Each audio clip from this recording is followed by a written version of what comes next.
मना कष्टान इंद्रियाणि प्रकृति स्थान कर्षति। प्रकृति का आकर्षण सबके हृदय में होता है। इसी आकर्षण को मिटाने के लिए साधना की जाती है।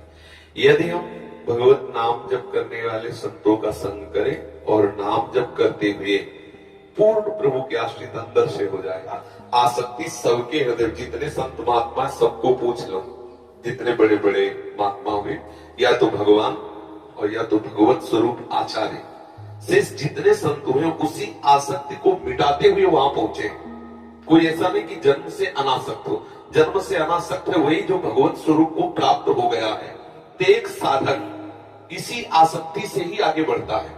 कोई ऐसा नहीं है जिसके हृदय में काम वेदना न हो, कोई ऐसा नहीं है जिसको शरीर की परस्पर आसक्ति न हो, पर इसी आसक्ति को मिटा देना हमारी साधना है। हम अंदर से जो आसक्ति रहती है वो बाहर चेष्टा कराने की अंदर प्रबल प्रेरणा करती है। अगर हम उस चेष्टा को ना करें और उस प्रेरणा कई बार चर्चा है, अगर उस प्रेरणा को हम सह जाए और भगवत भजन में लगे हैं, धीरे धीरे वो अंदर जो प्रेरणा थी ना, विषय प्रेरणा, वो शांत हो जाएगी और हमारा हृदय एक दिन इतना निष्काम हो जाएगा कि सामने ये सब वस्तुएं होने पर भी संयोग की इच्छा नहीं रह जाएगी। हृदय में जब अपने हृदय में ही इतना आनंद मिल गया, वो बात बिल्कुल सुख नहीं है, नहीं है, नहीं है। जो भ्रमित होकर उस सुख की खोज में कर रहे हैं वो सब परेशान है। जो सच्चिदानंद सुख में निमग्न है उनके हृदय से पूछो, सुख नहीं है, कहीं भी नहीं है। अगर होता तो जिस स्त्री को आप सुंदर देख रहे हो उसी का पति किसी और स्त्री की तरफ देख रहा है। जिस पुरुष को वो सुंदर देख रही है उसकी पत्नी किसी और पुरुष को देख रही, कर लिया। क्योंकि अगर वहां रस हो तो मिले, कहीं है ही नहीं, केवल एक भ्रम। तेसाम सतत युक्तानाम भजताम प्रीति पूर्वकम तो ददाम बुद्धि योगम तम ये रुमामुपयांते। जो मेरा सतत भजन करता है तो मैं उसकी बुद्धि को अपने से योग करा देता हूं। अभी हमारी बुद्धि कृष्ण वियोगी है और संसार से योग किए हुए, इसलिए संसार में सुख लग रहा है नहीं, सुख पक्का नहीं।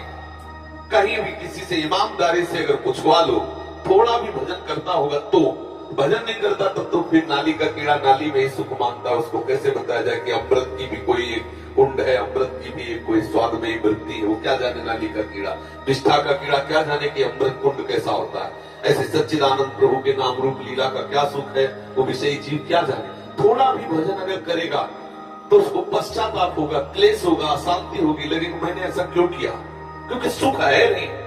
वो सच्चिदानंद प्रभु की एकाग्रता को भंग होने के बाद इतना क्लेश अंदर, लेकिन जो विषयी जीव उनको गर्व होता है कि मैंने ऐसा। भगवत आश्रित होकर के साधु समागम करते हुए आए हुए हृदय के आकर्षण और वेग को सह जाए और संयोग न बनने दे तो कुछ ही वर्षों में वो इंद्रिय विजयी हो जाएगा। कुछ ही वर्षों में उसके अंदर ऐसा धैर्य आ जाएगा। एक भक्त तो भरत चरित्र पढ़ते हुए आंसुओं में भीगा हुआ है। भरत चरित्र का विश्राम करके इसे मंदिर से निकल रहा, सामने खेत है ज्वार का, दोपहर का समय, सुबह से भगवत चर्चा अकेले, और ज्वार की तरफ ऐसे दरवाजे से निकल, ऐसे दृष्टि गई तो वहां दृश्य देखा, काम क्रीड़ा, सब खत्म, आंसू सूख गए। जो भरत प्रेम के आंसू सूख गए, दृश्य देखते ही मन मतवाला होकर उन्मत्त हो गया, काम चेष्टा, अब वो जल रहा है। ऐसी विचित्र भगवान की माया है। एक सेकंड चूके उतने में घसीट के आपको कहां भरत चरित्र का प्रेम और कहां वो काम क्रीड़ा, एक संग बिल्कुल तत्काल भाव को गिरा दिया। अगर हम शास्त्र के अनुसार उस साधक की दृष्टि को देखें तो गलत हो गए।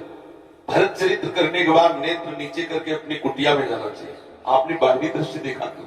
साधक को कभी ऐसे देखने का अधिकार नहीं, ऐसे देखने का। अगर बाहरी दृश्य देखा तो नाम कीर्तन करते हुए आपको एकांत हो जाना चाहिए। आप उसमें चिंतन में डूबे क्यों? बस चित्त मलिन हो गया।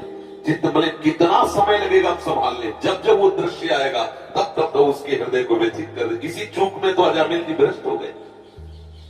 गए जंगल में एक दृश्य देखा, भ्रष्ट हो। इसी चूक ने सौभरी महात्मा को 50 ब्याह करने के लिए विवश कर दिया। ये छोटी छोटी शास्त्र हर बात का निर्णय करता है। कहीं भी कोई भी मैथुन धर्म से युक्त जीव हो, उससे दृष्टि से साधक अगर भूल से चली गई दोबारा नहीं देखना चाहिए। शास्त्र का अगर देखते हो तो आप भ्रष्ट हो जाओगे, आपका मन मलिन हो जाएगा, आपका मन संयोग सुख के लिए लालायित हो जाएगा और भ्रष्ट हो जाएगा। है कहीं कुछ सुख नहीं, केवल आकर्षण का सुख है। हरि गुरु चरणों का आश्रय लेकर उनके ऊपर समर्पित हो जाओ, सब ठीक हो जाएगा। अपने लोगों ने जीवन में ही देखा है, प्रभु कैसे बचाते हैं, प्रभु कैसे हमें पुष्ट करते हैं, प्रभु कैसे हमें मार्ग में बढ़ाते हैं। वही बचाते हैं, वही पुष्ट करते हैं, वही बढ़ाते हैं। अगर वो ना बढ़ावे तो ऐसी फिसलन है कि बड़े बड़े फिसल जाते हैं, 1 मिनट में फिसल जाते हैं।